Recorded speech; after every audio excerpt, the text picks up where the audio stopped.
जय जोहार, नमस्कार। दैनिक छत्तीसगढ़ चैनल देख रहे हैं आप और छत्तीसगढ़ प्रदेश की आज की समस्त प्रमुख बड़ी खबरों की शुरुआत सर्वप्रथम आज की पहली बड़ी खबर के साथ। आगामी 21 मई को राजीव गांधी किसान न्याय योजना की चौथी किस्त का भुगतान किया जाएगा। साथ ही 21 मई को पाटन में महात्मा गांधी हॉर्टिकल्चर यूनिवर्सिटी के उद्घाटन का ऐलान मुख्यमंत्री भूपेश बघेल ने किया है और इसी के साथ ही मुख्यमंत्री ने घोषणा की है कि हरेली से छत्तीसगढ़िया ओलंपिक का शुरुआत होने वाला है। छत्तीसगढ़ के मुख्यमंत्री भूपेश बघेल धमतरी जिले के दौरे पर रहे, जहां वे धमतरी विधानसभा क्षेत्र के ग्राम भटगांव में आयोजित भेंट मुलाकात कार्यक्रम में पहुंचे। यहां उन्होंने पाटन में महात्मा गांधी हॉर्टिकल्चर यूनिवर्सिटी के शुभारंभ का ऐलान 21 मई से करने का किया। इसके अलावा मुख्यमंत्री ने कहा सभा को संबोधित करते हुए कि शहादत दिवस राजीव गांधी के जो कि आगामी 21 मई को है, इसी दिन राजीव गांधी गोधन न्याय योजना व साथ ही राजीव गांधी भूमिहीन कृषि मजदूर न्याय योजना की राशि का वितरण किया जाएगा और किसानों को राजीव गांधी किसान न्याय योजना की चौथी किस्त का भुगतान इसी दिन किया जाएगा। इसके अलावा भूपेश बघेल ने कुल 137 करोड़ से ज्यादा की लागत के 154 कार्यों का लोकार्पण और शिलान्यास किया। पाटन में 13,000 रुपए में आयोजन तथा कपड़े व श्रृंगार सामग्री दी जा रही है। कन्या के विवाह में अब सरकार 50,000 रुपए तक देने वाली है और इस साल 7,500 शादियां कराने का लक्ष्य रखा गया है। मुख्यमंत्री कन्या विवाह योजना की राशि इस साल 25,000 रुपए से बढ़ाकर 50,000 रुपए कर दी गई है। ये भी तय कर दिया गया है कि सरकार की ओर से दी जाने वाली शादियों में ये रकम किस तरह से दी जाएगी। सरकार की तरफ से वधू के खाते में ड्राफ्ट के तौर पर 21,000 रुपए ट्रांसफर किए जाएंगे। वहीं वर और वधू को 15,000 रुपए के गिफ्ट दिए जाएंगे। विवाह के इंतजाम और आने जाने के लिए 8,000 रुपए और वर वधू के कपड़े और श्रृंगार के लिए 6,000 रुपए खर्च होंगे। मुख्यमंत्री ने कन्या विवाह के लिए सहायता राशि 2019 में 15,000 से बढ़ाकर 25,000 रुपए की थी और इस साल इसे बढ़ाकर 50,000 रुपए कर दिया गया है। इसके तहत इस साल के अंतर्गत 7,000 शादियां करवाने का लक्ष्य भी तय कर दिया गया है। गरीबी रेखा से नीचे के वाले जो भी परिवार हैं और साथ ही मुख्यमंत्री खाद्यान्न योजना के कार्डधारी परिवार के 18 वर्ष से अधिक आयु की अधिकतम 2 कन्याओं को इस प्रकार की आर्थिक सहायता दी जाएगी। इसके अलावा विधवा, अनाथ और निराश्रित कन्याओं को भी इस योजना में शामिल किया गया है।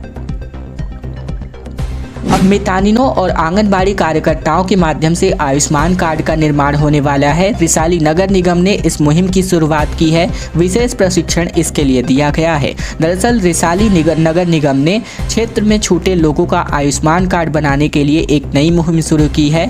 उन्होंने मितानिन आंगनबाड़ी कार्यकर्ता और CRP कार्यकर्ता को आयुष्मान कार्ड बनाने का प्रशिक्षण दिया है। ये लोग निगम के सभी 40 वार्डों में जाकर के मुहिम चलाकर छूटे हुए लोगों का राशन कार्ड बनवाएंगे। इसके अलावा रिसाली निगम ने प्रशासन ने अति गरीब और सामान्य वर्ग के सदस्यों को स्वास्थ्य बीमा का लाभ दिलाने के लिए प्रत्येक वार्ड में आयुष्मान कार्ड बनाने की मुहिम चला रहे हैं। इसके लिए उनके द्वार पर न केवल सर्वे कराया जा रहा है बल्कि मौके पर ही लोगों को आयुष्मान कार्ड भी बनाने का कार्य दिया जा रहा है। निगम के देवेश त्रिवेदी व CPM तुषार वर्मा ने इसके लिए मितानिन, CRP और आंगनबाड़ी कार्यकर्ता प्रशिक्षण भी दिया है। छत्तीसगढ़ के वन विभाग से खबर, जहां वित्त मंत्रालय की मंजूरी के बिना ही वेतन को बढ़ा दिया गया, जिसकी वजह से प्रदेश भर के 1500 कर्मचारियों से इसके लिए रिकवरी होने वाली है। वन मुख्यालय रायपुर द्वारा वित्त मंत्रालय की बिना अनुमति वन रक्षकों का वेतनमान जो है बढ़ा दिया गया और इस पर राज्य सरकार ने वित्त मंत्रालय से मंजूरी नहीं मिलने पर प्रदेश भर के तकरीबन 1500 ऐसे वन रक्षक हैं जिनकी सेवानिवृत्ति के समय तकरीबन 3 से 4 लाख रुपए तक की रिकवरी होगी। वन रक्षकों की सेवानिवृत्ति का समय भी नजदीक आने लगा है और जिससे वन रक्षक रिकवरी को लेकर चिंतित नजर आ रहे हैं। जानकारी के अनुसार वन मुख्यालय रायपुर ने वन रक्षकों का अप्रशिक्षित वेतनमान जो है निर्धारित कर रखा था।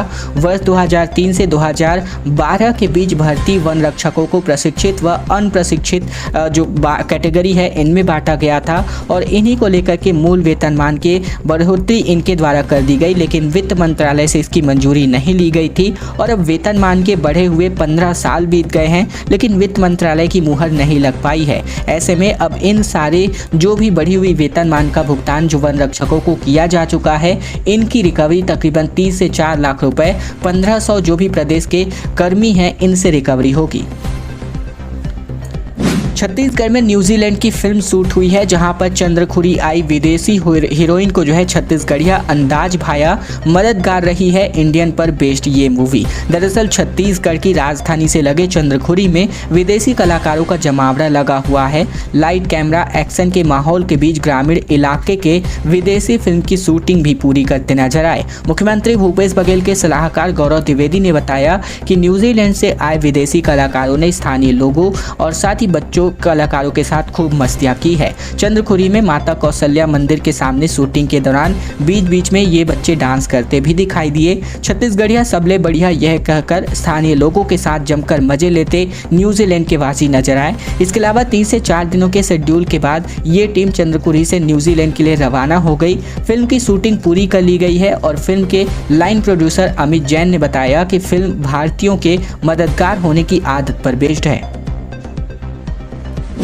मरीजों को एक बड़ी राहत मिली है। अब बार बार पंजीयन करवाने की जरूरत नहीं पड़ेगी और एक आईडी नंबर और बारकोड जो है अस्पतालों में दिया जाएगा। स्वास्थ्य विभाग द्वारा ई चिकित्सालय सुविधा सेवा शुरू करने के मामले में अब इस दिशा में तेजी से काम किया जा रहा है।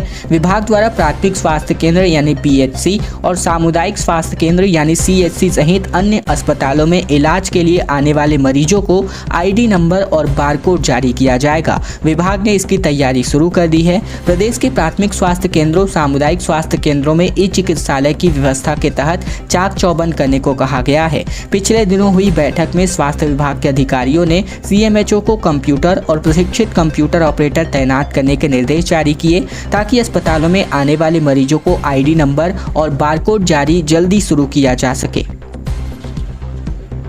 छत्तीसगढ़ व्यापम से खबर, जहां PET और PPHT की प्रवेश परीक्षा की तारीखों का ऐलान कर दिया है व्यापम ने। प्रवेश परीक्षा 25 जून से होगी और छत्तीसगढ़ के कैंडिडेट्स को यहां कोई भी शुल्क नहीं देना होगा। 17 मई से लेकर 8 जून तक इसके लिए आप अपना आवेदन प्रस्तुत कर सकते हैं। छत्तीसगढ़ व्यावसायिक परीक्षा मंडल ने साल 2023-24 सत्र में राज्य के PET और PPHT व्यावसायिक पाठ्यक्रमों में प्रवेश लेने के लिए प्रवेश परीक्षाओं की तारीखों का ऐलान कर दिया है। इन पाठ्यक्रमों में भर्ती लेने वाले अभ्यर्थियों के लिए 25 जून को एंट्रेंस एग्जाम दिया जाएगा।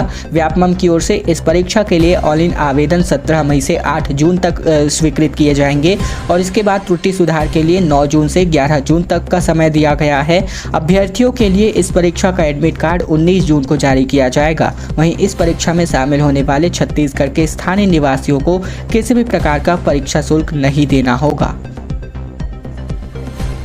छत्तीसगढ़ में 347 पदों पर भर्ती होगी। दुर्ग में 18 मई को प्लेसमेंट कैंप का आयोजन होने वाला है और ऐसे में कई कंपनियां यहां पर जॉब ऑफर करेंगी।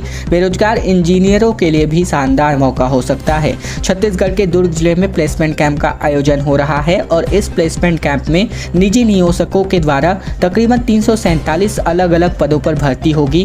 कैंप में इंजीनियरिंग किए हुए बेरोजगार युवक भाग ले सकते हैं। जिला रोजगार एवं स्वरोजगार मार्गदर्शन केंद्र दुर्ग से मिली जानकारी के मुताबिक आज के दिन प्लेसमेंट कैंप का आयोजन हो रहा है और ऐसे में इस रोजगार मेले में शक्ति इंटरप्राइजेज ट्रांसपोर्ट नगर दुर्ग, इसके अलावा MCMW automation private limited, techno task बिजिएंट सॉल्यूशन प्राइवेट लिमिटेड, इसके अलावा प्रकाश ज्वेलर्स शनिचरी बाजार दुर्ग और NIIT लिमिटेड के द्वारा विभिन्न पदों पर भर्ती की जाएगी। इसके द्वारा 347 पदों पर युवाओं को रोजगार दिया जाएगा। इच्छुक अभ्यर्थी से संबंधित अधिक जानकारी के लिए रोजगार कार्यालय की वेबसाइट या कार्यालयीन समय में रोजगार पंजीयन में जाकर सहायता ले सकते हैं। आत्मानंद स्कूल में सीट से 100 गुना अधिक आवेदन मिल रहे हैं, लेकिन अभी तक इनके आवेदन जो है अधूरे मिल रहे हैं। इसीलिए तकरीबन 60 से 70% तक इनके आवेदन रिजेक्ट हो जा रहे हैं। आत्मानंद स्कूलों में प्रवेश के लिए अभिभावकों में होड़ मची हुई है। हर व्यक्ति अपने बच्चे का दाखिला इन स्कूलों में कराने के लिए हाथ पैर मार रहा है। आत्मानंद स्कूलों में जितनी सीटें हैं उससे 100 गुना ज़्यादा आवेदन मिल रहे हैं और ऑनलाइन आवेदन भरने की वजह से ये आवेदन और अधिक जा रहे हैं। स्कूलों में प्रवेश के लिए चल रही लॉटरी प्रक्रिया से पहले आवेदनों की जांच में बड़ा खुलासा हुआ है। भरे गए 60 से 70% आवेदन आधे अधूरे होने के कारण रिजेक्ट हो जा रहे हैं। वहीं आत्मानंद स्कूलों की संख्या जैसे जैसे बढ़ती जा रही है वैसे वैसे आवेदन करने वालों की संख्या में भी बढ़ोतरी हो रही है। वहीं बात करें मंगलवार और बुधवार की, तो स्वामी आत्मानंद उत्कृष्ट माध्यम अंग्रेजी माध्यम जो ये स्कूल है, इनमें प्रवेश प्रक्रिया के लिए जो है ऑनलाइन आवेदन आमंत्रित किए किए गए। इनमें तारबहार, लाला राजपत राय, इसके अलावा तिलक नगर, करगी कला, सीपत, मंगला और चकरभाटा सेजिस स्कूल भी शामिल हैं। और इनमें से नए खुलने वाले स्कूलों में कक्षा पहली से लेकर 12वीं और पुराने स्कूलों में कक्षा पहली और कुछ कक्षाओं में रिक्त सीटों पर प्रवेश प्रक्रिया पूरी कराई गई है। और अब खबर गन पॉइंट पर सरकार के खिलाफ बयान देने का प्रेशर किया जा रहा है। ये कहना है कांग्रेस का। ईडी पर हमला बोलते हुए अफसर कारोबारियों को धमका रहे, कोरे कागज पर साइन करवाए गए, ये सभी आरोप लगाए गए छत्तीसगढ़ कांग्रेस की ओर से ईडी पर। दरअसल छत्तीसगढ़ में ईडी की कार्यवाही को लेकर कांग्रेस ने बड़ा दावा किया है। कांग्रेस के संचार प्रमुख सुनील आनंद शुक्ला ने, साथ ही प्रवक्ता धनंजय सिंह ठाकुर समेत कई नेताओं ने संयुक्त प्रेस कॉन्फ्रेंस लेकर ईडी पर गंभीर आरोप लगाए हैं। इन्होंने कारोबारी अनवर ढेबर, जो कि ईडी के गिरफ्त में हैं, उसके बयान को आधार बनाकर कहा है कि गन पॉइंट पर ईडी कारोबारियों को धमकाकर सरकार के खिलाफ बयान देने को कह रही है, सरकार को बदनाम करने की साजिश कर रही है, कोरे कागज पर साइन करवाए गए हैं। उन्होंने कहा कि सुप्रीम कोर्ट ने भी ईडी से कहा है कि भय का माहौल न बनाएं। कांग्रेस नेताओं ने कहा कि साजिश के तहत सीएम भूपेश बघेल का नाम लेने के लिए आरोपियों से कहा जा रहा है। वहीं सुशील ने ईडी की तुलना डाकू खड़क सिंह से की। वहीं कांग्रेस नेताओं ने दावा किया है कि ईडी के पास तकरीबन 2000 करोड़ के शराब घोटाले से जुड़े कोई भी सबूत नहीं है। और अब खबर छत्तीसगढ़ के एनएसयूआई ने रविशंकर शुक्ल विश्वविद्यालय का घेराव किया। सेमेस्टर परीक्षाओं की तारीखों को आगे बढ़ाने हेतु ज्ञापन सौंपा गया।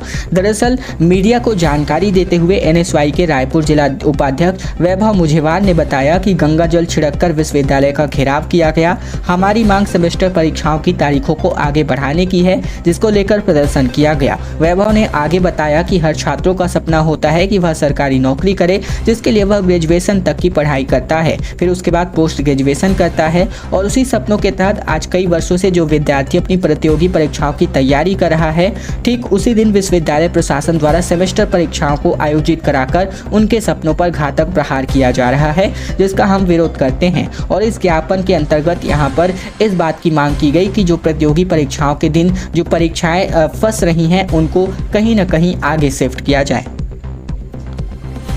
सरकार ने जनता की गाढ़ी कमाई लूटी है, ये कहना है अरुण साव का।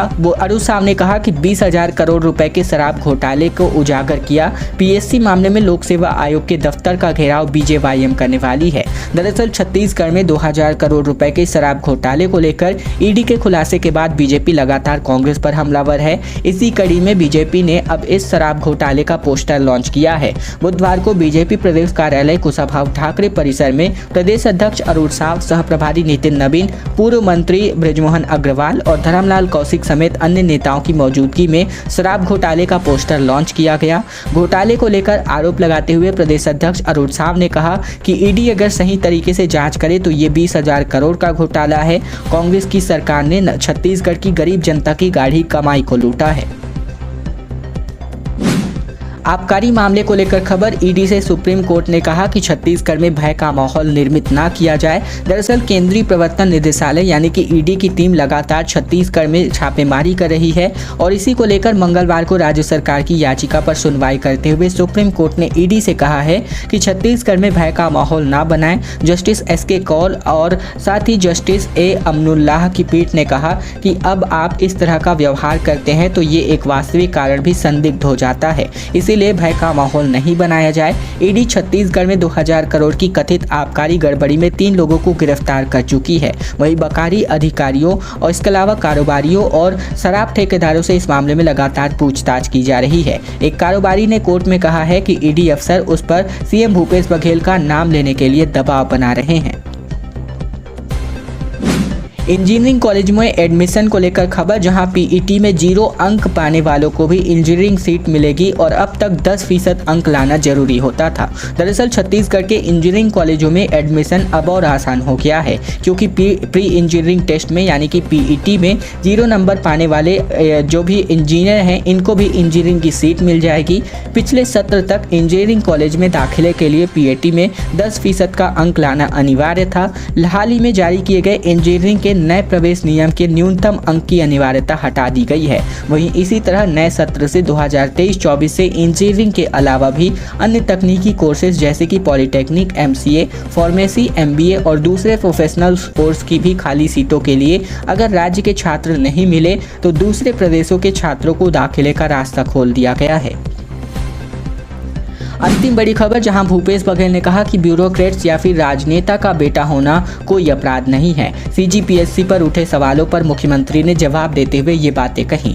छत्तीसगढ़ में PSC 2021 की परीक्षा में हुए चयन को लेकर बीजेपी सवाल खड़े कर रही है और रिजल्ट रद्द करने की मांग हो रही है। इसी बीच प्रदेश में अधिकारी चयन की इस बड़ी परीक्षा को लेकर उठे सवाल पर मुख्यमंत्री भूपेश बघेल ने अपना बयान जारी किया। CM ने कहा कि प्रदेश में सिलेक्ट हुए कैंडिडेट्स में से किसी के ब्यूरोक्रेट्स और किसी के राजनीतिक परिवार का होना कोई अपराध नहीं है। पहले बीजेपी के समय में भी ब्यूरोक्रेट्स और राजनेताओं के बच्चों का सिलेक्शन हुआ है और मैं पहले से भी पास हो चुके, सिलेक्ट हो चुके लोगों के नाम हैं, लेकिन उसे उजागर करूंगा तो उन बच्चों का मन खराब होगा। आगे CM ने कहा कि सोशल मीडिया में जो भी बातें उठाई जा रही हैं वो दुर्भाग्यजनक है और निराधार है। खैर दोस्तों, आज की खबरों का सिलसिला बस यहीं तक का था। अगर आपको यह वीडियो पसंद आए तो वीडियो को लाइक करना मत भूलेगा। चैनल पर नए हैं तो चैनल को सब्सक्राइब कर लीजिएगा ताकि प्रतिदिन की महत्वपूर्ण खबरें, छत्तीसगढ़ समाचार हम आप तक रोजाना पहुंचा सकें।